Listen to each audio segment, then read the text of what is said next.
যুক্তরাষ্ট্রের পেনিসিলভানিয়ায় নির্বাচনী সমাবেশে বক্তৃতা দেওয়ার সময় সাবেক প্রেসিডেন্ট ডোনাল্ড ট্রাম্পের ওপর বন্দুক হামলা চালানো হয়েছে। এতে আহত হয়েছেন তিনি। সন্দেহভাজন হামলাকারী সহ নিহত 2 জন। প্রাথমিক চিকিৎসা নিয়ে ট্রাম্প হাসপাতাল ছেড়েছেন বলে জানিয়েছে ব্রিটিশ সংবাদ মাধ্যম বিবিসি। এদিকে ডান কানের উপরের অংশে গুলি আঘাত করেছে বলে নিজেই জানিয়েছেন ডোনাল্ড ট্রাম্প। ঘটনাস্থলের এক ভিডিওতেও দেখা যায় তার ডান কান গড়িয়ে রক্ত পড়ছে। ট্রাম্পের ওপর হামলার ঘটনাকে হত্যার চেষ্টা হিসেবে তদন্ত করা হচ্ছে বলে জানিয়েছে বিবিসি। এছাড়া এই ঘটনায় নিন্দা জানিয়েছেন মার্কিন ভাইস প্রেসিডেন্ট কমলা হ্যারিস এবং পররাষ্ট্রমন্ত্রী অ্যান্টনি ব্লিংকেন সহ বেশ কিছু মার্কিন কর্মকর্তা। আর হামলার নিন্দা জানিয়ে ট্রাম্পের দ্রুত সুস্থতা কামনা করেছেন সাবেক প্রেসিডেন্ট বারাক ওবামা।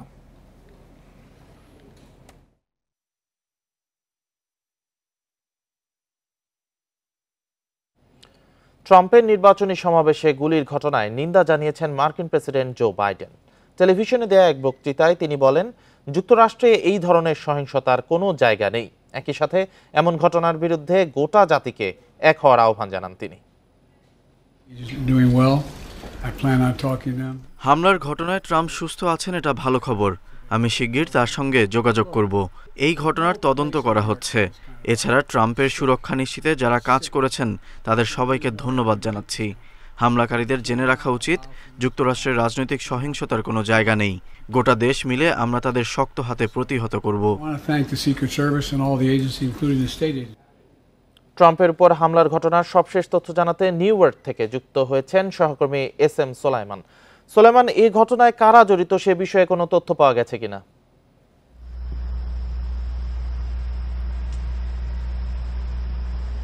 এখন এখানে শনিবার রাত 11টা। আজকে সন্ধ্যায় 6:15 অর্থাৎ 6:15টার সময় নিউ ইয়র্ক থেকে ঠিক পাশের অঙ্গরাজ্য পেনসিলভেনিয়া, এখানকার যুক্তরাষ্ট্র অন্যতম একটি বৃহৎ অঙ্গরাজ্য পেনসিলভেনিয়ার বাটলার একটি ফার্ম হাউসে নির্বাচনী জনসভায় বক্তব্য দেওয়ার সময় এই প্রেসিডেন্ট ট্রাম্পের উপরে গুলির হামলা ঘটেছে এবং সাবেক প্রেসিডেন্ট ডোনাল্ড ট্রাম্প তিনি নিজেই হাসপাতাল থেকে ফিরে তিনি ওনার টুথপেস্টে তিনি উল্লেখ করেছেন যে ডান কানের দিয়ে ফুটো হয়ে গুলিটি বের হয়ে গেছে এবং তিনি বর্তমানে ভালো আছেন এবং উনি ভালো সুস্থ বোধ করছেন এবং তিনি এই জন্য তিনি যুক্তরাষ্ট্রবাসী এবং যুক্তরাষ্ট্রের সিক্রেট সার্ভিস সহ নিরাপত্তা বাহিনীর সকল সদস্যদেরকে তিনি ধন্যবাদ এবং কৃতজ্ঞতা জানিয়েছেন এবং তিনি সর্বশেষ লিখেছেন গড ব্লেস আমেরিকা।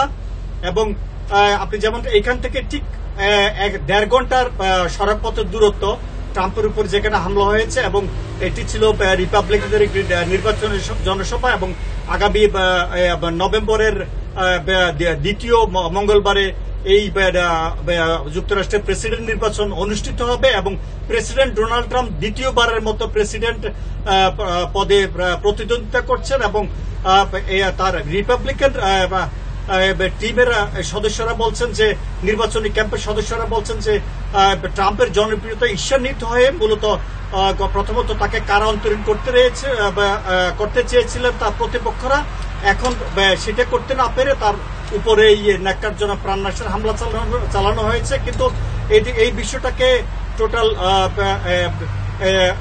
উপেক্ষা করে এবং নিন্দা জানিয়েছেন মার্কিন প্রেসিডেন্ট জো বাইডেন। টেলিভিশন তাৎক্ষণিক একটি প্রতিক্রিয়া তিনি জানিয়েছেন যে এই হামলা এটি আমেরিকার জন্য কাম্য নয় এবং তিনি এই হামলার নিন্দা জানিয়েছেন এবং তিনি বলেছেন তিনি ট্রাম্প নামটি মুখে নেননি, তিনি বলছেন আমি ডোনাল্ডের সুস্থতা কামনা করছি এবং ডোনাল্ডের জন্য আমি কথা বলার চেষ্টা করছি এবং তার চিকিৎসকের সাথে কথা বলে আমি ডোনাল্ডকে রাতের মধ্যে কথা বলবো। এবং অপরদিকে ট্রাম্পের মেয়ে ইভাঙ্কা ট্রাম্প দেশবাসীর প্রতি কৃতজ্ঞতা জানিয়েছেন এবং তিনি বলেছেন যে আমার বাবা এখন সুস্থ আছেন, ভালোবাসি বাবা, সবসময় তোমার পাশে আছে এবং আমেরিকাবাসী তোমার পাশে রয়েছে। এবং যুক্তরাষ্ট্রের সর্বোচ্চ গোয়েন্দা সংস্থা FBI এই হামলার তদন্ত করছেন এবং হামলাকারী কোনো পরিচয় পাওয়া যায়নি, তবে সেটি একজন পুরুষ ছিল এবং সেটি সিক্রেট সার্ভিসের সদস্যদের গুলিতে নিহত হয়েছে এবং হামলাকারীর গুলিতে একজন ট্রাম্প সমর্থক নিহত হয়েছে এবং অপরজন আহত হয়েছে এবং ট্রাম্প সেই জন্য তার ওই সমর্থকের প্রতি এবং তার পরিবারের প্রতি সমবেদনা জানিয়েছেন। এই ছিল সর্বশেষ তথ্য। যুক্তরাষ্ট্রের নিউ ইয়র্ক থেকে ট্রাম্পের উপর হামলার ঘটনার সবশেষ তথ্য জানাচ্ছিলেন সহকর্মী এস এম সোলাইমান। সাবেক মার্কিন প্রেসিডেন্ট ডোনাল্ড ট্রাম্পের উপর হামলার বিষয় নিয়ে আলোচনা করতে এই মুহূর্তে আমাদের সঙ্গে যোগ দিচ্ছেন রাজশাহী বিশ্ববিদ্যালয়ের আন্তর্জাতিক সম্পর্ক বিভাগের সভাপতি ডক্টর সৈয়দ আব্দুল্লাহ আল মামুন। ডক্টর সৈয়দ আব্দুল্লাহ আল মামুন, আপনাকে স্বাগত জানাচ্ছি ইন্ডিপেন্ডেন্ট সংবাদে। আমরা আজকে যে বিষয়টি নিয়ে বলছি যে যুক্তরাষ্ট্রের মতো একটি দেশে সাবেক একজন প্রেসিডেন্টের উপর হামলা, এই বিষয়টিকে আপনি কিভাবে মূল্যায়ন করছেন? দেখুন, যুক্তরাষ্ট্রকে যেভাবে আমরা ওয়ার্ল্ড মিডিয়া উপস্থাপন করে যে গণতন্ত্রের সূতিকাগার বা সেটা একটা পিসফুল কান্ট্রি, কিন্তু বাস্তবতা কিন্তু ভিন্ন। যুক্তরাষ্ট্রের গণতন্ত্র আমার কাছে যেটা মনে হয় সেটা হলো একটা আর্টিফিশিয়াল ডেমোক্রেসি। একেবারেই আপনি যেটা বলেন যে সক্রেটিস, প্লেটো, অ্যারিস্টটলের যে ফর্মুলা অনুযায়ী যে ডেমোক্রেসি, সেই ধরনের ডেমোক্রেসি তাদের সেখানে নেই। বিশেষ করে কোভিড-19 পর মার্কিন যুক্তরাষ্ট্রের জনগণের মধ্যে যে অস্থিরতা, এবং এটা এখন একটা অস্বীকার করার বিষয় নেই। এতদিন মনে করা হতো যে গণতন্ত্রের মধ্যে অসহিষ্ণুতা শুধুমাত্র এশিয়ার জনগণের মধ্যে আছে, তারা হয়তো গণতন্ত্রের চর্চায় অভ্যস্ত নয়। কিন্তু যুক্তরাষ্ট্রের শুধু এই ঘটনা নয়, সাম্প্রতিক অনেক ঘটনা, এবং যুক্তরাষ্ট্রে কিন্তু অনেক প্রেসিডেন্ট আততায়ীর হাতে নিহত হয়েছেন। এই ডোনাল্ড ট্রাম্পই যে অ্যাটাকের শিকার হয়েছেন তা না, কেনেডি নিহত হয়েছেন, আরো অনেকে নিহত হয়েছেন। যুক্তরাষ্ট্রের একটা সবচেয়ে বড় সমস্যা হলো তাদের অস্ত্রের যে ব্যবহার। যুক্তরাষ্ট্রের জনগণ কিন্তু সবাই যার যার কাছে অস্ত্র রাখতে পারে, এবং গণতন্ত্রের সাথে কিন্তু সুশাসন এবং অস্ত্রের নিয়ন্ত্রণ একটা বড় একটা জিনিস। তো যুক্তরাষ্ট্রে যেমনটি বলছিলেন যে এর আগে জন এফ কেনেডির হত্যার কথাটা আপনি বললেন, এর দীর্ঘদিন পর আবার ট্রাম্পের উপরে হামলা হলো, এই বিষয়টি কি তাহলে আইন শৃঙ্খলা বাহিনীর ব্যর্থতা, নাকি এর পিছনে অন্য কোনো কারণ রয়েছে? এটা আইন শৃঙ্খলা বাহিনীর ব্যর্থতা সেইভাবে বলা যাবে না, কারণ তারা তো শুটারকে গুলি করে হত্যা করেছে এবং তারা অ্যাক্টিভ ছিল, সেটা বোঝা যাচ্ছে। এবং কিন্তু এটা হলো যে যুক্তরাষ্ট্রের সিস্টেমের মধ্যে ত্রুটির কারণে হয়েছে আমার যেটা মনে হয়, কারণ পলিটিক্যাল ভায়োলেন্স তাদের মধ্যে এখন ঢুকে গেছে। এখন রিপাবলিকান এবং ডেমোক্রেটিকদের মধ্যে যে পরিমাণ নির্বাচনী অসহিষ্ণুতা আমরা দেখতে পাচ্ছি, যেটাকে মনে করা হতো যে আমাদের বাংলাদেশে বা এশিয়ান কান্ট্রি গুলোতেই মনে হয় জনগণের মধ্যে নির্বাচনী মূল্যবোধের অভাব আছে, কিন্তু ব্যাপারটা সেরকম নয়। মার্কিন যুক্তরাষ্ট্রেও প্রচুর ভায়োলেন্স হয়, যে খবরটা আমাদের কাছে আসে না। আপনি জানেন, আপনারা নিজেরাও সাংবাদিকতা করেন, আপনারা জানেন যে ওয়ার্ল্ড মিডিয়া কিন্তু সংবাদগুলোকে ফিল্টার করে তারপরে জনগণের সামনে আসে, এবং ওয়ার্ল্ড মিডিয়া কিন্তু যুক্তরাষ্ট্রের সুপার পাওয়ারশিপ বজায় রাখার জন্য তাদের ডিমেরিট গুলোকে ফিল্টার করে ওয়ার্ল্ড মিডিয়াতে নিয়ে আসে। আমরা কিন্তু এখন যুক্তরাষ্ট্রের অনেক ডিমেরিটের খবর আগে কখনো আমরা জানতে পারতাম না, সাম্প্রতিক সময়গুলোতে আমরা সেগুলো জানতে পারছি। এটা একটা শুভ সংবাদ। এইটা আসলে জিনিস হয়েছে যে নিরাপত্তা বাহিনীর এখানে ব্যর্থতার কিছু নেই। এইখানে যেটা হলো যুক্তরাষ্ট্রের জনগণের মধ্যেই যে ডেমোক্রেসির প্রতি যে মূল্যবোধ এবং তাদের পার্টি সিস্টেমের মধ্যে বর্তমানে যে ভায়োলেন্স ঢুকে গেছে, এইটা কিন্তু এই ঘটনা দিয়ে আবার নতুন করে প্রমাণ হবে। আপনারা দেখেন এই ঘটনার পরিপ্রেক্ষিতে কিন্তু সভাপতি চলে আসে যে সামনেই তো মার্কিন প্রেসিডেন্ট নির্বাচন, এই ঘটনাটা আসলে ভোটের উপরে কতটা প্রভাব ফেলবে? এই ঘটনাটা অবশ্যই প্রভাব ফেলবে, এবং এটা আমার মনে হয় যে বাইডেন শিবিরের জন্য একটা নেতিবাচক প্রভাব অবশ্যই ফেলবে। কারণ ডোনাল্ড ট্রাম্পের শিবির থেকে বলা হয়েছে যে এই আক্রমণটা একটা ফেব্রিকেটেড এবং প্রি ফেব্রিকেটেড, অর্থাৎ তারা বলছে যে এইটা বাইডেন প্রশাসনই এই কাজটা করে এইটা আবার তারা উপর দিয়ে কাভারেজ দিচ্ছে, যেটা আমাদের দেশে আমরা সবসময় ডোমেস্টিক পলিটিক্সে এই ধরনের কথা শুনে থাকি। কাজে মার্কিন যুক্তরাষ্ট্রের জনগণের মধ্যে এটা ব্যাপক একটা প্রভাব ফেলবে। তবে কারা এটা করেছে এটা নিয়ে এখন না বোঝা গেল, আমার মনে হয় যে ডোনাল্ড ট্রাম্পের যে নির্বাচনী বিভিন্ন বৈপ্লবিক কিছু কর্মসূচি আমরা দেখেছি, এগুলো কিছু গোষ্ঠীকেও, বিশেষ করে বর্ডার সংক্রান্ত কিছু ইস্যু আছে, আপনার ইমিগ্রেশন সংক্রান্ত কিছু ইস্যু আছে, এরকম কিছু ইস্যুর কারণে হয়তোবা সমাজের একটা সেকশন অফ পিপলের মধ্যে এক ধরনের অসন্তোষ থাকতে পারে। সেই কারণে সেটাকে হয়তোবা বাইডেন শিবির ম্যানিপুলেট করে থাকতে পারে। তবে আমার যেটা মনে হয় একদিক দিয়ে এটা ট্রাম্পের জন্য পজিটিভ হয়েছে, কারণ সোমবার তার নির্বাচনী নমিনেশনের জন্য একটা বড় হওয়ার কথা ছিল, সেখানে তার প্রতি অবশ্যই পার্টির ভেতরে সিম্পেথি তৈরি হবে এবং জনগণের মধ্যে পরবর্তী নির্বাচনে এটা একটা প্রভাব ফেলবে। এবং এটা অবশ্যই রিপাবলিকান দলের জন্য একটা পজিটিভ দিক, যেহেতু ট্রাম্প শেষ পর্যন্ত বেঁচে গিয়েছেন, এবং ডেমোক্রেটিকদের জন্য এটা একটা বড় মানে ইমেজ সংকট তৈরি করলো আর কি, যেটা বলা যায়।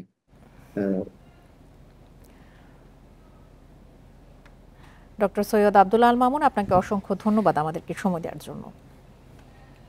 এদিকে কালকে রিপাবলিকান পার্টির ন্যাশনাল কনভেনশনে যোগ দিতে উইসকনসিনের মিলওয়াউকিতে জড়ো হচ্ছেন দলটির কয়েক হাজার সদস্য। এই কনভেনশন চলবে বৃহস্পতিবার পর্যন্ত। এখানেই আনুষ্ঠানিকভাবে নির্বাচিত হবেন আসন্ন নির্বাচনে দলটির প্রেসিডেন্ট এবং ভাইস প্রেসিডেন্ট প্রার্থী। আসন্ন প্রেসিডেন্ট নির্বাচনে রিপাবলিকান পার্টির প্রার্থী হিসেবে সাবেক মার্কিন প্রেসিডেন্ট ডোনাল্ড ট্রাম্পের মনোনয়ন অনেকটাই নিশ্চিত, তবে তার রানিং মেট কে হবেন তা নিয়ে এখনও ধোঁয়াশা রয়েছে। ট্রাম্পের রানিংমেট হিসেবে নিউ ইয়র্কের প্রতিনিধি এলিসে স্টেফানিক, সাউথ ক্যালিফোর্নিয়ার সিনেটর টিম স্কট, ওয়াহিওর সিনেটর জেডি ভ্যান্স, আরকানসাসের সিনেটর টম কটন, ফ্লোরিডার সিনেটর মার্কো রুবিও এবং নর্থ ড্যাকোটার গভর্নর ডগ বার্গামের নাম আলোচনায় এসেছে। রিপাবলিকানদের ন্যাশনাল কনভেনশনকে মূলত ট্রাম্প শো হিসেবে দেখা হচ্ছে বলছেন ক্যালিফোর্নিয়া বিশ্ববিদ্যালয়ের রাষ্ট্রবিজ্ঞানের অধ্যাপক থার্ড কাউসার। তার মতে দলের উপর ট্রাম্পের প্রভাব কতটা তাই এই কনভেনশনে বোঝা যাবে। কনভেনশনে অংশ নেবেন রাজনীতিবিদ, গণমাধ্যম, আইন প্রয়োগকারী, দর্শক সহ অন্তত 50,000 মানুষ। এছাড়া অঙ্গরাজ্য ও অঞ্চলের 2,429 প্রতিনিধি অংশ নেবেন। প্রেসিডেন্ট পদের জন্য দলের প্রার্থীকে মনোনয়ন দিবেন তারা, তবে সাধারণ মানুষ কনভেনশনে অংশ নিতে পারবেন না। 2016 সালের নির্বাচনের আগে ব্যবসায়িক নথিপত্রে লেনদেনের তথ্য গোপন করেছিলেন ট্রাম্প। এমন অভিযোগের ভিত্তিতে মে মাসে দোষী সাব্যস্ত হন তিনি। এর আগে যুক্তরাষ্ট্রের আর কোনো সাবেক প্রেসিডেন্ট ফৌজদারি অপরাধে দোষী সাব্যস্ত হননি। নানা আইনি জটিলতা থাকলেও জনমত জরিপে বর্তমান মার্কিন প্রেসিডেন্ট জো বাইডেনের থেকে এগিয়ে ট্রাম্প। তার বিশ্বাস, দ্বিতীয় মেয়াদে মার্কিন প্রেসিডেন্টের দায়িত্ব নেওয়া সময়ের ব্যাপার মাত্র। সায়রা খান, ইন্ডিপেন্ডেন্ট নিউজ। 3 বছর পর ফেসবুক ও ইনস্টাগ্রাম অ্যাকাউন্ট ফেরত পেয়েছেন সাবেক মার্কিন প্রেসিডেন্ট ডোনাল্ড ট্রাম্প। মেটা কর্তৃপক্ষ জানায় ট্রাম্পের ওপর থেকে বিধিনিষেধ তুলে নেওয়া হয়েছে। 2021 সালের 6 জানুয়ারি ক্যাপিটল হিলে হামলায় উস্কানি দেওয়ার অভিযোগে ট্রাম্পের ফেসবুক ও ইনস্টাগ্রাম অ্যাকাউন্ট অনির্দিষ্টকালের জন্য স্থগিত করা হয়। 2023 সালের ফেব্রুয়ারিতে মেটা ট্রাম্পের অ্যাকাউন্ট আবার সক্রিয় করলেও নিষেধাজ্ঞা বহাল ছিল। অবশেষে সেই নিষেধাজ্ঞাও তুলে নেওয়া হলো। এর আগে এক্স এবং ইউটিউব থেকেও নিষিদ্ধ করা হয়েছিল ট্রাম্পকে। গত বছর এই দুই প্ল্যাটফর্ম থেকে ওই নিষেধাজ্ঞা তুলে নেওয়া হয়। তবে ট্রাম্প নিজের সামাজিক যোগাযোগ মাধ্যম ট্রুথ সোশ্যাল ব্যবহার করেন।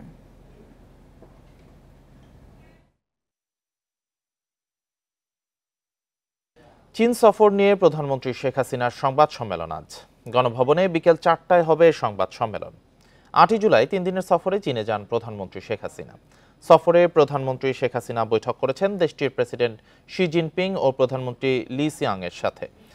পরে চীন বাংলাদেশকে 1600 কোটি টাকা সহযোগিতার প্রতিশ্রুতি দেয়। এছাড়া অবকাঠামো উন্নয়নে 4 ধরনের ঋণ সহায়তারও আশ্বাস মেলে। পায়রা বন্দর সহ দক্ষিণবঙ্গের উন্নয়নে সহায়তার কথা জানান শি জিনপিং। সফরের তৃতীয় দিন বুধবার প্রধানমন্ত্রী শেখ হাসিনাকে লাল গালিচা সংবর্ধনা দেওয়া হয়। পরে তাকে গার্ড অফ অনার দেয় চীনা সশস্ত্র বাহিনীর একটি চৌকস দল।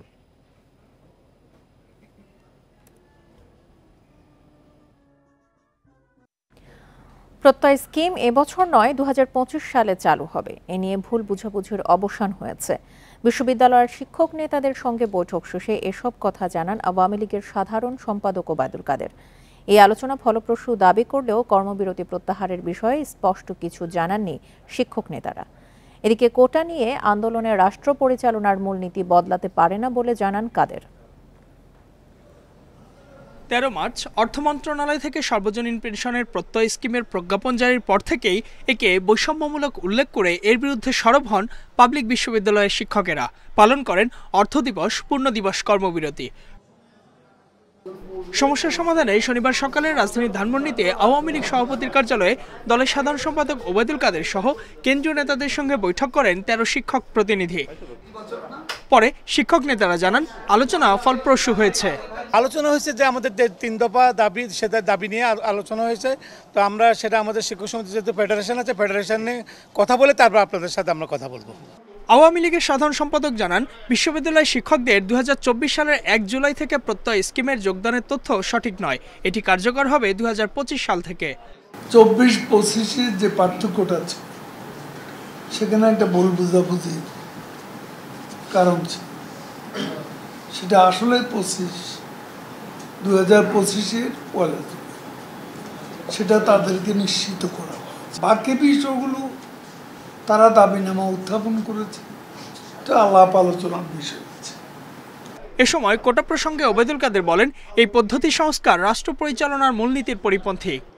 সাংবিধানিক রাষ্ট্র পরিচালনার মূলনীতির আওতায় প্রণীত কোনো সরকারি নীতি কেবল রাজনৈতিকভাবেই উদ্দেশ্য প্রণীত শিক্ষার্থীদের একটি অংশের দাবির প্রেক্ষিতে পরিবর্তন হতে পারে। আইনের আওতার বাইরে গেলে তো শব্দটা you cannot do that. এছাড়া সরকারি চাকরিতে দক্ষিণ এশিয়ার দেশগুলোর মধ্যে বাংলাদেশেই কোটা থেকে সবচেয়ে কম নিয়োগ হয় বলে দাবি ওবায়দুল কাদেরের। আপিল বিভাগের রায়ের আগে কিছু বলবো। Ijazur Rahman, Independent News, Dhaka. 24 ঘন্টার মধ্যে মামলা তুলে নেয়ার আলটিমেটাম কোটা সংস্কার আন্দোলনকারীদের। তাদের হুঁশিয়ারি, পরিস্থিতি ঘোলা হলে এর দায় সরকারের।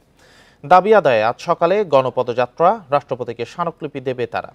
এদিকে ছাত্রলীগের অভিযোগ, সাধারণ শিক্ষার্থীরা ঘরে ফিরেছে, কিন্তু পেশাদার আন্দোলনকারীরা বাড়াচ্ছে জনদুর্ভোগ। কোটা সংস্কারের দাবিতে 1 জুলাই থেকে টানা আন্দোলনে বৈষম্য বিরোধী ছাত্র আন্দোলন। ক্লাস পরীক্ষা বর্জনের পাশাপাশি সড়ক অবরোধ করে হয়েছে বাংলা ব্লকেট কর্মসূচি। এতে গেল সপ্তাহে রাজধানী সহ দেশের গুরুত্বপূর্ণ সড়কে যান চলাচলে বাড়ে ভোগান্তি। এরই মধ্যে কোটার বিষয়ে আপিল বিভাগ স্থিতাবস্থা বজায় রাখার আদেশ দিলেও রাজপথ ছাড়েনি আন্দোলনকারীরা। এছাড়া নতুন করে মামলা প্রত্যাহারে আলটিমেটাম দিয়েছে তারা। রোববার সকালে রাষ্ট্রপতির কাছে স্মারকলিপি দিতে হবে গণপদযাত্রাও। শনিবার বিকেলে ঢাকা বিশ্ববিদ্যালয়ে এমন ঘোষণা দেয় বৈষম্য বিরোধী ছাত্র আন্দোলনের নেতারা। আমাদের কর্মসূচি থাকবে গণপ্রজাতন্ত্রী বাংলাদেশ সরকারের জাতীয় সংসদে জরুরি অধিবেশন ডেকে সরকারি সকল চাকরিতে, সকল গ্রেডের সকল চাকরিতে কোটার যৌক্তিক সংস্কারের লক্ষ্যে মহামান্য রাষ্ট্রপতি বরাবর স্মারকলিপি প্রদান এবং গণপদযাত্রা। অন্যদিকে বিকেলে মধুর ক্যান্টিনে আরেক সংবাদ সম্মেলনে ছাত্রলীগের অভিযোগ, সাধারণ শিক্ষার্থীরা ঘরে ফিরেছে, তবে পেশাদাররা আন্দোলনের নামে ঘোলা পানিতে মাছ শিকার করে বাড়াচ্ছে জনদুর্ভোগ। নৈরাজ্যমূলক পরিস্থিতি যদি তৈরি করে, শিক্ষা প্রতিষ্ঠানের পরিবেশ যদি অস্থিতিশীল ধারাবাহিকভাবে কেউ রক্ষার চেষ্টা করে, বাংলাদেশ ছাত্রলীগ তো অবশ্যই রাজনৈতিকভাবে লড়ে যাবে। এবং যেহেতু ইতিমধ্যেই এই শিক্ষার্থীদের এই একটি যৌক্তিক উপায়কে অযৌক্তিকভাবে ব্যবহার করে রাজনৈতিক এজেন্ডা বাস্তবায়নের প্রচেষ্টা একটি গোষ্ঠীর রয়েছে, তো সেই গোষ্ঠীর বিরুদ্ধে বাংলাদেশ ছাত্রলীগ অবশ্যই সচেতনভাবে লড়াই চালিয়ে যাবে। কোটার যৌক্তিক সংস্কারের দাবিতে রোববার জেলা পর্যায়েও স্মারকলিপি দেবে আন্দোলনকারীরা। Nahid Kamal, independent News, Dhaka. সীমান্তে নিরাপত্তা রক্ষা ও অপরাধ কমাতে সীমান্ত রেখা থেকে দেশের ভেতরে 10 মাইল পর্যন্ত বিজিবির সম্পত্তি ঘোষণা সহ সংসদকে 4 পরামর্শ দিয়েছে হাইকোর্ট। উচ্চ আদালতের একটি বেঞ্চ এক মামলার রায়ে এই পরামর্শ দেয়।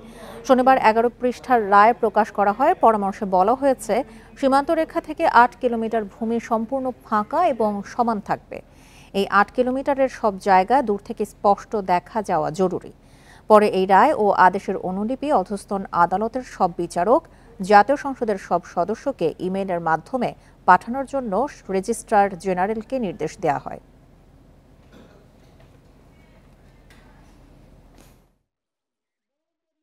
8 বছরে 400 কোটি টাকারও বেশি খরচ করেও কোনো সুফল মিলছে না প্রাণী সম্পদ অধিদপ্তরের একটি প্রকল্পে। উল্টো এখন কর্মকর্তারা বলছেন, ভ্রূণ স্থানান্তরকরণের মতো প্রযুক্তিবিদ দেশে নেই, তাই সাফল্য আসেনি প্রকল্পটিতে। প্রাণী সম্পদ অধিদপ্তরের কৃত্রিম প্রজনন ও ভ্রূণ স্থানান্তরকরণ বা AIET প্রকল্পে এমন হরিলুটের কারবার ধরা পড়ে ইন্ডিপেন্ডেন্ট টেলিভিশনের অনুসন্ধানে। আগের 2 ধাপে 150 কোটি টাকা খরচের পর AIETর তৃতীয় পর্যায়ে কাজ শুরু হয় 2016 সালে। প্রায় 512 কোটি টাকার প্রকল্পটির লক্ষ্য ছিল দেশে প্রথমবারের মতো ভ্রূণ স্থানান্তরকরণ প্রযুক্তি প্রতিষ্ঠা আর উন্নতমানের ষাঁড় গরু দিয়ে কৃত্রিম প্রজননে গতি আনা। এজন্য 3টি আধুনিক ল্যাব স্থাপনেরও কথা ছিল। সরজমিনের সাবার ল্যাবে গিয়ে দেখা যায় ভবন তৈরি হলেও কেনা হয়নি যন্ত্রপাতি, দেয়া হয়নি বিদ্যুৎ সংযোগও। একই অবস্থা চট্টগ্রাম ও রাজশাহীর ল্যাব দুটিরও। অথচ গেল জুনেই শেষ হয়ে যায় প্রকল্পের মেয়াদ। প্রকল্প সংশ্লিষ্টরা এখন বলছেন প্রকল্পের মূল অনুষঙ্গ পরীক্ষাগার ভবনই বুঝে পাননি তারা। না, এখনো ফাংশন তো এটা দায়িত্বই বোঝা যায় না। পিরিয়ড শেষ হতে পারে, কিন্তু আমরা তো এটা কার্যক্রম এখনো আমরা কি ল্যাব থেকে উঠতে পারছি? আমি তো পুরাতন ল্যাবে নতুন ল্যাবে যাব নাকি? তা আমাকে যাইতে হলে তো আপনাকে বুঝাই দিতে হবে নাকি যে এই যে আমার কাজ শেষ। সব অর্থ খরচের পর প্রকল্পের উদ্দেশ্য নিয়ে সন্দিহান খোদ প্রকল্প পরিচালক। প্রথম যে ভ্রূণ স্থাপন করা হয় সেটি আফটার 60 ডেজ সেটি অ্যাবর্শন হয়ে যায়। এই কাজটি সাকসেসফুল করতে গেলে মিনিমাম 1 সেট সমমানের বিজ্ঞানীর দরকার। হয়তো 10 জন সমমানের বিজ্ঞানী লাগবে, যেটা এখনো আমরা অ্যাফোর্ড করতে পারিনি। দেশে বর্তমানে সনাতন পদ্ধতিতে কৃত্রিম প্রজনন ব্যবস্থা চালু আছে, যাতে 50% ফল পাওয়া যায়। আর শতভাগ ও নিশ্চিত ফলের আশায় সরকার ভ্রূণ স্থানান্তরকরণের জন্য এই দীর্ঘমেয়াদী প্রকল্পটি নিয়েছিল বলে জানান কর্মকর্তারা। Arafatur Rahman, Independent News, Dhaka. এ বিষয়ে আরো জানাতে চট্টগ্রাম থেকে যুক্ত হয়েছেন সহকর্মী আহসান রিটন। রিটন, চট্টগ্রামে এই প্রকল্পের কার্যক্রম কেমন চলছে? একটি ল্যাব বা পরীক্ষাগার হওয়ার কথা ছিল, সেটির অগ্রগতি কতদূর?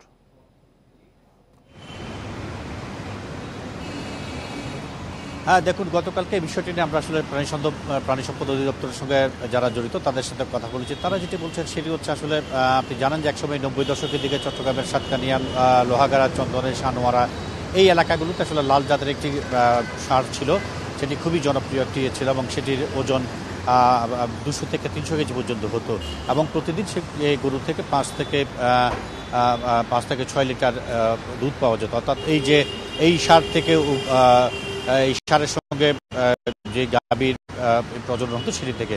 কিন্তু আমরা জানি যে পরবর্তীতে সেই প্রজন্মটি আসলে একেবারে বলা যাচ্ছে একেবারে শূন্যের কোটায় এসে ঠেকেছে এবং সেই বিষয়টিকে মাথায় রেখে লাল জাতের যে সার সেটির কৃত্রিম প্রজননের জন্য সরকার যে উদ্যোগটি নিয়েছে, এটি আসলে চট্টগ্রামের হাটহাজারীতে যে সেখানে যে প্রাণী সম্পদ অধিদপ্তরের যে রয়েছে সেখানে একটি ল্যাব স্থাপন করা হয়েছে বলে আমাদেরকে গতকালকে জানানো হয়েছে। কিন্তু আমরা যেটি জানি এবং তারা যেটি জানিয়েছে সেটি হচ্ছে একটি ল্যাব সেখানে স্থাপন করা হয়েছে এবং বেশ কিছু যন্ত্রপাতিও সেখানে আনা হয়েছে। কিন্তু এখনও পর্যন্ত এই যন্ত্রপাতি যেমন স্থাপন করা হয়নি, পাশাপাশি সেখানে যে প্রয়োজনীয় লোকবল সেগুলো এখনও পর্যন্ত নিশ্চিত করা যায়নি। তারা যেটি জানিয়েছে সেটি হচ্ছে বিভিন্ন অ্যাগ্রো ফার্ম থেকে তারা 10টি শক্তিশালী সার তারা সংগ্রহ করেছেন এবং তারা ধারণা করছেন যে আগামী 2 থেকে 3 মাস সময়ের মধ্যে পুরোপুরি, অর্থাৎ সেই ল্যাবে যন্ত্র স্থাপন থেকে শুরু করে যে কৃত্রিম যে প্রজনন সেই কাজটি তারা শুরু করতে পারবেন। আমরা আসলে এটি নিয়ে তাদেরকে জানতে চেয়েছিলাম যে কেন এই ধীরগতি। তারা আসলে বলছে যে নানা জটিলতার কারণে তারা দীর্ঘদিন ধরে চেষ্টা করে সেই ল্যাবটিকে পরিপূর্ণভাবে স্থাপন করতে পারেনি এবং যে কারণে তারা এই বিষয়টির প্রতি অসম্ভব আন্তরিক হওয়া সত্ত্বেও তারা চূড়ান্তভাবে সেই পরীক্ষার কাজে নামতে পারেনি এবং তারা মনে করছেন আগামী 2 থেকে 3 মাস পর যখন পুরোপুরিভাবে ল্যাবটি তৈরি হবে এবং পর্যাপ্ত লোকবল পাওয়া যাবে, তখন তারা আসলে এই যে ভ্রূণ স্থানান্তরের যে কার্যক্রম এবং কৃত্রিমভাবে যে প্রজননের বিষয় সেটিতে যেতে পারবেন। আর তখনই দীর্ঘদিনের যে চট্টগ্রাম তথা সারা দেশের মানুষের যে লাল গরুর যে চাহিদা ছিল, যেটি একেবারে শূন্যের কোটায় নেমে এসছে, সেটি হয়তো পরিপূর্ণভাবে শেষ হতে পারে বলে তারা মনে করছেন। এই হচ্ছে চট্টগ্রাম থেকে কৃত্রিম পশু প্রজননের বিষয় আমার কাছে সর্বশেষ। ধন্যবাদ আপনাকে। চট্টগ্রাম থেকে জানাচ্ছিলেন সহকর্মী আহসান রিটন। ঘোষণা দিয়ে আটকে আছে কারওয়ান বাজার স্থানান্তরের কাজ, সরেনি কাঁচামালের আড়ত, ভাঙা হয়নি ঝুঁকিপূর্ণ ভবনও। ব্যবসায়ীদের দাবি বাজার সরিয়ে নিলে ক্ষতিগ্রস্ত হবে দীর্ঘদিনের ব্যবসায়িক পরিবেশ, তাই অনীহা স্থানান্তরের। তবে ঢাকা উত্তর সিটি বলছে চলতি মাসেই সম্পন্ন হবে কারওয়ান বাজারের কাঁচামালের আড়ত সরানোর কাজ। রোজার ঈদের পর কারওয়ান বাজারে ঝুঁকিপূর্ণ ভবন ভাঙা ও কাঁচামাল আড়ত সরিয়ে নেওয়া হবে। গত মার্চে এমন ঘোষণা দেন ঢাকা উত্তর সিটির মেয়র আতিকুল ইসলাম। কিন্তু 3 মাস পার হলেও কাজের কাজ কিছুই হয়নি। আগের জায়গায় রয়ে গেছে কাঁচা সবজির আড়ত। কারওয়ান বাজারের আড়ত মালিকরা বলছেন যাত্রাবাড়িতে দোকান বরাদ্দ দেয়া হলেও জায়গা পর্যাপ্ত নয়। পণ্য ওঠানামার জায়গা রয়েছে স্থানীয় ব্যবসায়ীদের দখলে। আড়ত সরানোর কথা বলা হলো অস্থায়ী দোকান সরানো হচ্ছে না। সব মিলিয়ে ব্যবসায়ীরা রয়েছেন ভোগান্তিতে। আমরা যদি নতুন আরেকটা জায়গায় যখন শিফট হব, তখন মনে করেন আমাদেরকে যেই টাকা আমাদের বর্তমান মার্কেটে বাকি আছে, যেই টাকা দাদন আছে, আমাদের সব কিছু এলোমেলো হয়ে যাবো। আবার নতুন করে সব কিছু আমাদেরকে গুছাইতে হবে। যাত্রাবাড়ির ব্যবসায়ীদের দাবি, আড়তদাররা ক্ষতির সম্মুখীন হলেও সরকারি সিদ্ধান্ত মেনে নিয়েছে তারা। আমরা উচ্ছেদ দিচ্ছি আমাদের ব্যবসা বাণিজ্য নিয়ে, আমরা বিভিন্ন জায়গায় অস্থায়ীভাবে এখানে ওইখানে, যখন আমাদের এই জায়গাটার মধ্যে আমাদের ব্যবসা আছে, এটা আমাদের অস্থায়ী মেয়র মহোদয় আমাদের জায়গা দিচ্ছে বলে আমরা করতে পারতেছি। আমাদের এখানে যারা ব্যবসা করে তারা আপনার কারণ বাজারের মতো প্রতিষ্ঠিত ব্যবসায়ী না। কারণ বাজারের ব্যবসায়ীরা আজকে তিনটা জেনারেশন তারা ব্যবসা করতেছে। আমরা একেবারে ফার্স্ট জেনারেশন, এখানে আমরা আপনার চরম ক্ষতিগ্রস্ত। উত্তর সিটি বলছে পরিকল্পনা অনুযায়ী দোকানে বরাদ্দপত্র দেওয়া হয়েছে, চলতি মাসেই আড়ত সরিয়ে নেওয়া হবে। যাত্রাবাড়িতে 895 জন ব্যবসায়ী ও গাবতলীতে 549 জনকে পুনর্বাসন করা হবে। আমরা চাচ্ছি কোনো ধরনের মানে অপ্রীতিকর পরিস্থিতি এড়িয়ে পিসফুলি যাতে রিসেটেলমেন্টটা হয়, সেইভাবেই ফ্যাসিলিটেশন হচ্ছে এই মাসেই আশা করছি।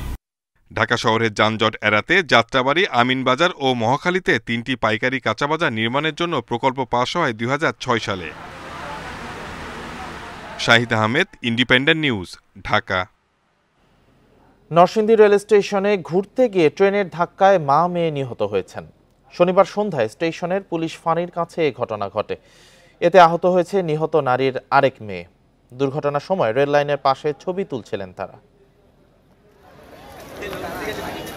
শনিবার বিকেলে 2 শিশুকে নিয়ে নরসিংদী রেল স্টেশনে ঘুরতে আসেন মা সাবিনা বেগম। সঙ্গে নিয়ে আসেন ননদের 12 বছরের ছেলেকেও।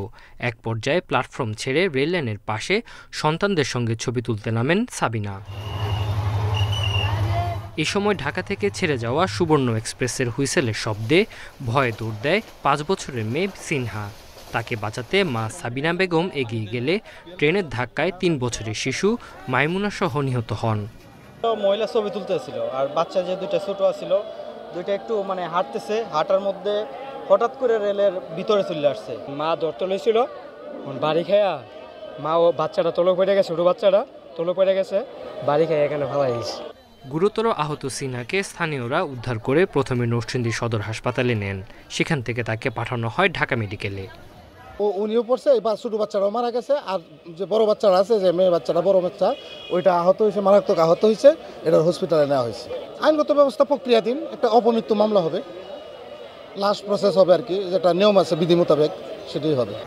নিহত সাবিনার বাড়ি নরসিংদীর শিবপুর উপজেলার মুনসেফের চর এলাকায়। কেনাকাটা করতে শনিবার শহরে যান তিনি। Independent news. 14 বছরে প্রায় 1100 কোটি টাকা ব্যয়ের পরও জলাবদ্ধতার দুর্ভোগ থেকে নিস্তার মিলছে না সিলেট নগরবাসীর। কয়েক ঘন্টার ভারী বৃষ্টিতেই তলিয়ে যায় বিভিন্ন এলাকা। এর পেছনে অপরিকল্পিত উন্নয়ন, খাল দিঘি ভরাট করা, সুরমা নদীর খনন না হওয়াকেই দায়ী করছেন সংশ্লিষ্টরা। বর্ষা মৌসুম শুরু হতে না হতেই কয়েক দফা জলাবদ্ধতার শিকার সিলেট নগরীর মানুষ। আবাসিক ও বাণিজ্যিক এলাকার পাশাপাশি জলমগ্ন হয়েছে সিলেট ওসমানী মেডিকেল কলেজ হাসপাতাল, ফায়ার সার্ভিস ও সিভিল ডিফেন্সের কার্যালয় সহ বিভিন্ন স্থাপনা। অথচ জলাবদ্ধতা নিরসনে গত 14 বছরে প্রায় 1100 কোটি টাকা ব্যয় করেছে সিলেট সিটি কর্পোরেশন। নগরবাসীর অভিযোগ, নগরীর ভেতর দিয়ে বয়ে চলা ছোট বড় 11টি ছড়া, খাল দখল ও অপরিকল্পিত ড্রেনেজ ব্যবস্থার কারণে জলাবদ্ধতা হচ্ছে। মানুষ নাকাল হয়ে গেছে, এত দুর্ভোগ। আমরা একটু বৃষ্টি হলেই হাঁটু জল, কখনো কখনো কোনো নিম্নাঞ্চলে কোমর জল পর্যন্ত হয়ে যায়।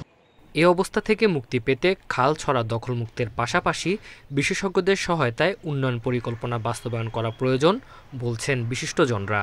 নগরীর ছড়া খাল যেগুলো আছে সেগুলো পুনরুদ্ধার করা হোক, আমাদের পুকুর হাওড় জলাশয় যেগুলো ছিল সেগুলো যাতে আর বিনষ্ট না হয়, যেগুলো নষ্ট হয়েছে সেগুলো কিভাবে পুনরুদ্ধার করা যায় সেই চিন্তাটা যাতে করা হয়। যে কোনো জায়গায় বাড়ি উঠে যাচ্ছে, যে কোনো জায়গায় ল লাইন ভরাট করে বাড়ি উঠে যাচ্ছে, সুতরাং পানির যে আধারগুলো ছিল পুকুরগুলো নাই, সুতরাং সেগুলো যাওয়ার রাস্তা নাই।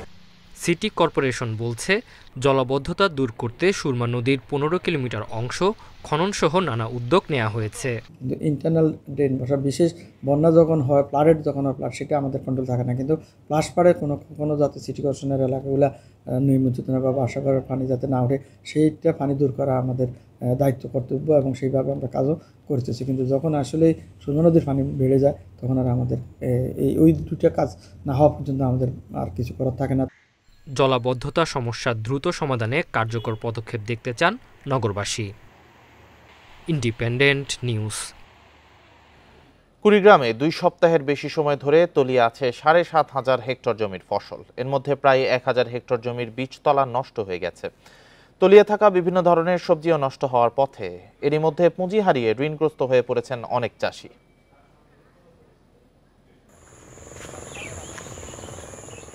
ব্রহ্মপুত্র, ধরলা, দুধকুমা, তিস্তা সহ ছোট বড় 16টি নদ নদীর পানি বেড়ে এ মাসের শুরুর দিকে কুড়িগ্রামে বিস্তীর্ণ এলাকা প্লাবিত হয়। এর মধ্যে কোনো কোনো এলাকা থেকে পানি নামতে শুরু করলেও এখনও তলিয়ে আছে 3 শতাধিক চরসহ নিচু এলাকার ফসলের ক্ষেত। কৃষকরা বলছেন, 2 সপ্তাহ ধরে পানিতে তলিয়ে আছে কাঁচামরিচ সহ বিভিন্ন ধরনের সবজির ক্ষেত। এছাড়া আউশ আমনের বীজতলা আর পাটও পানির নিচে। পানি নামা ধীরগতির কারণে পুরো ফসল নষ্টের শঙ্কায় তারা। পাট ক্ষেত, তারপরে ঢেঁড়স, তারপরে বীজতলা আমরা লাগাইছি, সেই সমস্ত ডুবে রয়েছে বন্যার পানিতে, এবং বন্যা আসে আবার যায়, এর কারণে আমার ক্ষয়ক্ষতি বেশি হচ্ছে। পটল আবার তলে গেল, খামার তলে গেল, এখন তো আমার বাঁচা নাই। এরই মধ্যে পুঁজি হারিয়ে অনেক চাষি ঋণগ্রস্ত হয়ে পড়েছেন।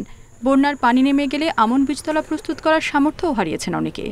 52 ধানের বীজন পাচ্ছি, তারপর স্বর্ণ ধানের বীজন পাচ্ছি, বীজন পাড়া আমাদের এক মাথা পানি, কোনো খাওয়া পাওয়া যায় না। সরকারের যেটা দিবে ওইটাই আমার শুকরিয়া আদায় করে নেওয়া লাগবে। যেহেতু ক্ষতি, সেইটা আমার যেটা ক্ষতি হয়েছে ওটা তো সরকার সম্পূর্ণ দিতে পারবে না। আমন চাষের জন্য ভাসমান বীজতলা তৈরি সহ ক্ষতি কাটাতে নানা পরামর্শ দিচ্ছে কৃষি বিভাগ। ক্ষতিগ্রস্ত কৃষকদের প্রণোদনা দেওয়ার উদ্যোগ নেওয়া হবে বলে জানান কৃষি কর্মকর্তারা। ট্রেতে বীজতলা করার পরামর্শ দিচ্ছি কৃষকদেরকে, পলিথিনের মধ্যে বীজতলা করার পরামর্শ দিচ্ছি। এগুলো করতে পারলে কৃষকরা উপকৃত হবে। আর শাকসবজিটা কৃষকরা ক্ষতিগ্রস্ত হবে, সেখান থেকে আমাদের সরকারিভাবে যদি কোনো পুনর্বাসন আমরা পাই তাহলে সেটা অবশ্যই কৃষকদের কাছে পৌঁছে দেব। মধ্য জুড়ে জেলায় প্রথম দফা বন্যায় 6 কোটি টাকার ফসলের ক্ষতি হয়। ক্ষতিগ্রস্ত হয় প্রায় 4000 পরিবার। Independent news. বন্যা পরিস্থিতির আরো খবর জানাতে সিলেট ও কুড়িগ্রাম থেকে যোগ দিচ্ছেন সহকর্মীরা। প্রথমে যাচ্ছি সিলেটে, সেখান থেকে জানাবেন সহকর্মী রানা মজুমদার। রানা, ধীরে ধীরে তো বন্যা পরিস্থিতির উন্নতি হচ্ছে সিলেটে, কিন্তু এখন পর্যন্ত পুরোপুরি স্বাভাবিক হয়নি। স্বাভাবিক হতে কতদিন সময় লাগতে পারে? পানি উন্নয়ন বোর্ড থেকে কি কিছু জানা গেছে?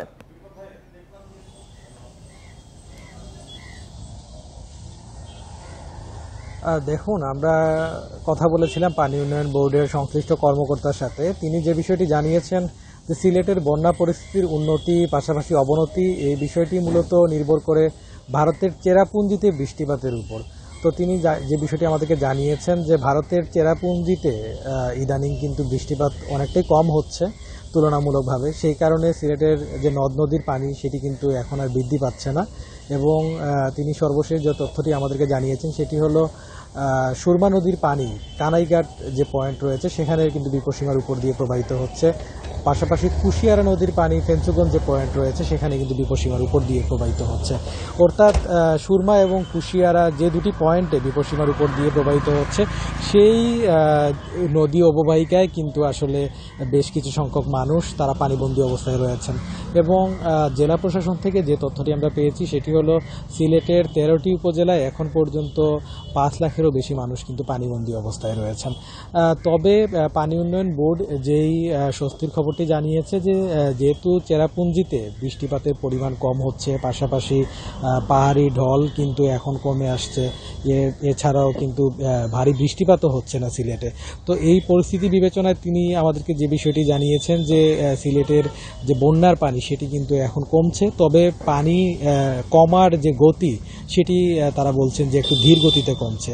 এবং এই ধীর গতিতে পানি কমার কারণে কিন্তু এখনও অনেক সংখ্যক মানুষ পানিবন্দী অবস্থায় রয়েছেন। পাশাপাশি আপনি জানেন যে সিলেট একটি নদী এবং হাওর বেষ্টিত একটি অঞ্চল, এবং এই যে নদী হাওর সেগুলো কিন্তু নানা সময়ে দখল এবং সেগুলোতে স্থাপনা নির্মাণ, সেগুলোতে সড়ক নির্মাণ, এসবের কারণে কিন্তু এগুলো যে ব্যাহত হয়েছে, সেগুলোর পরিবেশগত ক্ষয়ক্ষতি হয়েছে এবং এসব কারণেই মূলত যারা পরিবেশবাদীরা রয়েছেন তারা বলছেন যে আসলে সিলেটের যে বন্যা পরিস্থিতি সেটি ধীরে ধীরে আসলে উন্নতির দিকে যাচ্ছে। রানা, আপনি আমাদের সঙ্গে থাকুন। এবার আমরা যাচ্ছি কুড়িগ্রামে, সেখান থেকে জানাবেন আমাদের সহকর্মী আব্দুল খালেক। আব্দুল খালেক, আমরা সিলেটের বন্যা পরিস্থিতির খবর জানছিলাম, কুড়িগ্রামে কি অবস্থা? আর আমরা যেমনটি দেখছি যে কুড়িগ্রামে 2 সপ্তাহের বেশি সময় ধরে ফসলের জমি তলিয়ে আছে পানিতে। সেক্ষেত্রে কৃষি বিভাগ থেকে কি বলা হচ্ছে, কতটা ক্ষয়ক্ষতির আশঙ্কা করা হচ্ছে? যে আপনি যেমনটি বলছিলেন, আসলে প্রায় 2 সপ্তাহেরও বেশি ধরে কিন্তু এই বন্যাটা স্থায়ী হয়েছে এবং এখন পানি সামান্য কমলেও এই মুহূর্তে কিন্তু ব্রহ্মপুত্র এবং দুধকুমারের পানি বিপদসীমার উপর দিয়ে প্রবাহিত হচ্ছে। পাশাপাশি ধরলা নদীর পানিও কিন্তু একেবারে বিপদসীমার কাছে রয়েছে, তিস্তারও একই অবস্থা। সব মিলেই সার্বিক পরিস্থিতির কিন্তু খুব বেশি উন্নতি হয়নি এবং চরাঞ্চল এবং নদী তীরবর্তী যে নিচু এলাকা সেগুলো এখনো পানিবন্দী এবং জলমগ্ন অবস্থায় রয়েছে। পানিবন্দী রয়েছে প্রায় 1 লক্ষেরও বেশি মানুষ এবং এদের বেশিরভাগই এখন বন্যা নিয়ন্ত্রণ বাঁধে এবং স্কুল সহ বিভিন্ন উঁচু স্থানে গবাদি পশু নিয়ে আশ্রয় নিয়েছে এবং নিচু এলাকার ঘর বাড়িগুলো থেকে কিন্তু এখনো 3 থেকে 4 ফিট পানিতে তলিয়ে আছে এবং টয়লেট সহ যে নলকূপ সহ যে তাদের যে গুরুত্বপূর্ণ যে বিষয়গুলো সেগুলো কিন্তু খুব ঝুঁকির মধ্যে রয়েছে এবং সমস্যার সংকুল অবস্থায় তারা দিন পার করছেন এবং তারা বলছেন যে এত দিন ধরে পানি দীর্ঘ সময় ধরে স্থায়ী থাকবে এটা কিন্তু তারা ভাবেননি। পাশাপাশি আপনি যেটি বলছেন, ফসলের কিন্তু যে আগাম বন্যা হওয়ার কারণে মারাত্মক ক্ষতি হওয়ার একটা শঙ্কা তৈরি হয়েছে। বিশেষ করে ইতিমধ্যে কিন্তু সব বীজতলা এবং সবজির ক্ষেত নষ্ট হয়ে গেছে এবং এখন যেটি রয়েছে যে পাট ক্ষেত কিছুদিন ধরে টিকে ছিল, এখন কিন্তু পাট ক্ষেতের আমরা পচন দেখতে পাচ্ছি, গোড়া পচে পাট গাছগুলো মরে যাচ্ছে। ফলে কৃষি বিভাগের পক্ষ থেকে বলা হচ্ছে যে এই দফা বন্যায় হয়তো ক্ষয়ক্ষতি অনেক হবে এবং সেই ক্ষয়ক্ষতি নিরূপণের কাজ কিন্তু এখন চলছে এবং তারা কৃষকদেরকে পরামর্শ দিচ্ছেন যে পানি একটু নেমে গেলে ভাসমান বীজতলা বা উঁচু স্থানে তারা আবার নতুন করে বীজতলা তৈরির কথা বলছেন এবং কখনো সরকার যদি অনুদান সুবিধা দেয় সেক্ষেত্রে তারা কৃষকদেরকে সেই সুবিধা দিবেন বলে তারা মনে করছেন।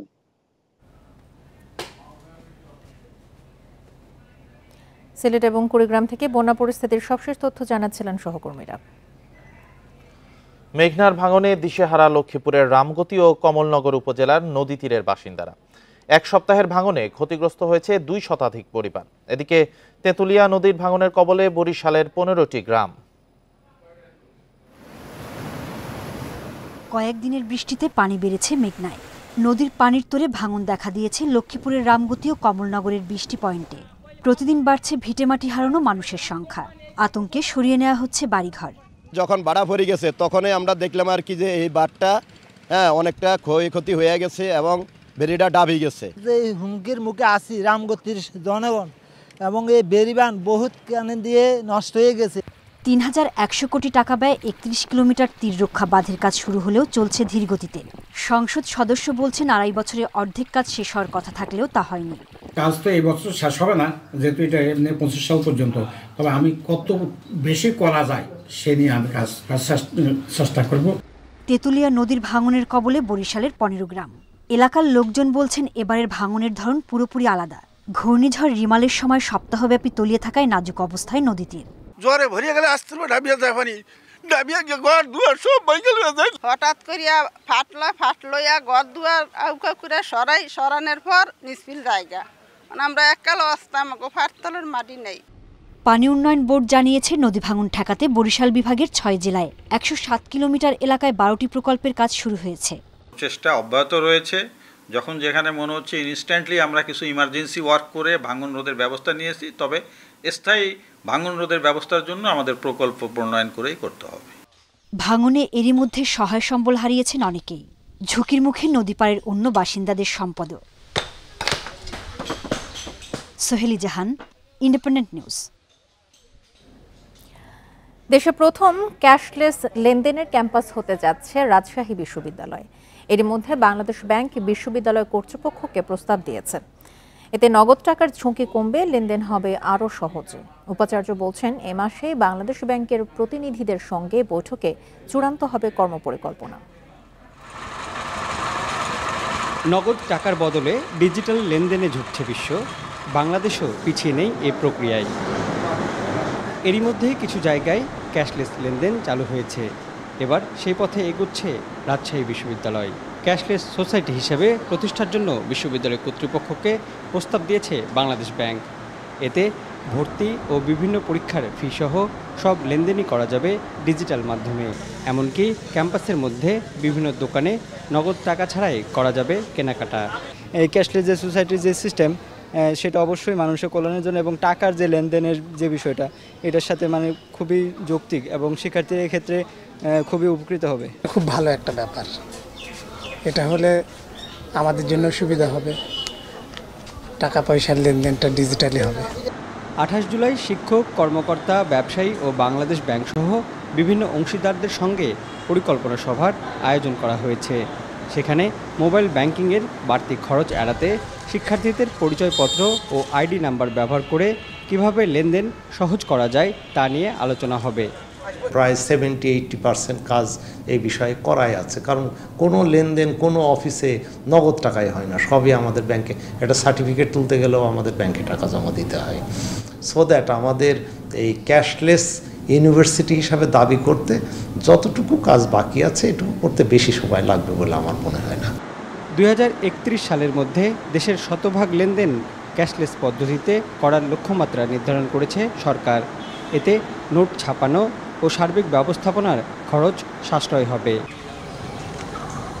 Mustafiz Gani, independent news, Rajshahi. বিশ্বের সবচেয়ে শুষ্কতম মরুভূমি চিলির আতাকামা। তবে এবছর এল নিনোর প্রভাবে ভারী বৃষ্টিপাত হয়েছে অঞ্চলটিতে। এতে স্বাভাবিক সময়ের আগেই সাদা ও বেগুনি রঙের ফুলে ছেয়ে গেছে আতাকামা মরুভূমি। পর্যটকদের নজর কেড়েছে এসব ফুল। বৃষ্টিপাত হলে বেশি ফুল ফোটে বলে জানিয়েছেন দেশটির বন বিভাগের এক কর্মকর্তা। চিলির আতাকামাকে বলা হয় বিশ্বের সবচেয়ে শুষ্কতম মরুভূমি। সবচেয়ে শুষ্কতম হলেও বিস্ময়করভাবে সাদা ও বেগুনি রঙের ফুলে ছেয়ে গেছে এই মরুভূমি। এসব ফুল ফোটার পেছনে জলবায়ু পরিবর্তনের প্রভাব রয়েছে। সাম্প্রতিক সময়ে এল নিনোর প্রভাবে ব্যাপক বৃষ্টিপাত হয়েছে এই অঞ্চলে। আতাকামা মরুভূমিতে ফুল ফোটার নেপথ্যে রয়েছে এই ভারী বৃষ্টিপাত। মরুভূমিতে ফোটা এসব ফুল নজর কেড়েছে দর্শনার্থীদের। মরুভূমিতে ফুল দেখতে পাওয়া একটা চমৎকার ব্যাপার। আমি ফুলের মধ্য দিয়ে হাঁটতে বেশ উপভোগ করছি। চিলির আতাকামাকে বলা হয় ফুলের মরুভূমি। বৈরী আবহাওয়ার মধ্যে বীজ ও বাল্ব থেকে ফুটেছে সাদা ও বেগুনি রঙের অসংখ্য ফুল। এবছর এল নিনোর কারণে স্বাভাবিক সময়ের আগেই দেখা যাচ্ছে এসব ফুল। দেশটির ন্যাশনাল ফরেস্ট্রি কর্পোরেশনের জীববৈচিত্র্য সংরক্ষণের প্রধান সিজার পিজারো বলেন, পর্যাপ্ত ফুল না ফোটায় এখনই আতাকামাকে আনুষ্ঠানিকভাবে ফুলের মরুভূমি হিসেবে আখ্যা দেয়া যাচ্ছে না। মাত্রই জুলাই মাস শুরু হয়েছে, আমরা আরো বৃষ্টিপাত হওয়ার আশা করছি। বৃষ্টিপাত হলে জার্মপ্লাজম সক্রিয় হবে, এটা ফুল ফোটাতে সহায়ক ভূমিকা পালন করে। অঞ্চলটিতে আগামী কয়েক সপ্তাহ ধরে বৃষ্টিপাত হলে মরুভূমির বিস্তৃত জায়গা জুড়ে আরও বেশি ফুল ফোটার সম্ভাবনা রয়েছে বলে জানান Caesar. Atmajur Rahman, Independent News. আর এই ছিল এখনকার সংবাদে। এছাড়া ইন্ডিপেন্ডেন্ট টেলিভিশনের সব খবর আরও বিস্তারিত জানতে চোখ রাখুন ফেসবুক, ইউটিউব এবং এক্সে। ধন্যবাদ সবাইকে। আমন্ত্রণ আমাদের পরের আয়োজন।